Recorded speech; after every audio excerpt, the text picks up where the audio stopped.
My name's Todd Myers. I'm the Environmental Director at the Washington Policy Center here in Seattle. In answering the question about whether the environment will lose out to the economy in 2009, I think all in all the answer is no, and the reason is simple. In an economic downturn, we're more careful about how we spend our money, the energy we use, and the environmental projects that we prioritize. When money's no object, it's easy to get seduced by monumental schemes that have very little environmental impact. But when money's tight, we do what every investor does, and we move from risk and glamour back to value. But to understand this, let's take a quick trip downtown. So this is Seattle's shopping district, and those are designer shoes. My wife would probably kill for a pair of shoes like that, and in a good year, she might actually buy some. But in tough economic times, she has to be more practical. This isn't surprising. When we have excess disposable income, we're willing to spend a little bit more for fashion and fad. But when times are tough, we have to be practical. Same is true of environmental projects. Politicians can be seduced into spending money for projects that sound or look good, but have little environmental impact. And if they don't turn out as well as you'd hoped, there's always more money. But the problem is that eco-fads have replaced projects that have true environmental impact. Let me give you one example.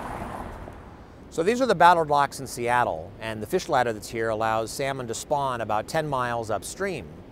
The problem is that projects like this and roads and other blockages are closed off about 2,500 miles, about 4,000 kilometers worth of salmon habitat. And ironically, when times were good, we didn't spend money on these sorts of projects. Annually, there was only about $10 million budgeted to open up that habitat 1 mile at a time. In contrast, the new effort to clean up Puget Sound is asking for about 10 times that amount in just its first year alone, even though they don't have any goals or projects identified yet. So the question is why? Well, the answer is that drama often outweighs value.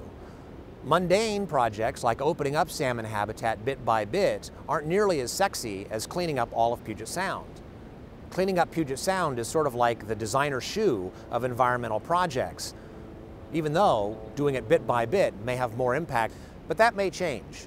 Now that times are tough and money needs to go farther, small projects that open up more fish habitat for less money may become more attractive. Of course, the outlook isn't all rosy. Politicians can still be seduced by sexy but poorly chosen projects. They also can miscalculate the costs, favoring projects that are ineffective and expensive. But a closer look at how we spend our money, both individually and as governments, can mean that we get more for our dollar.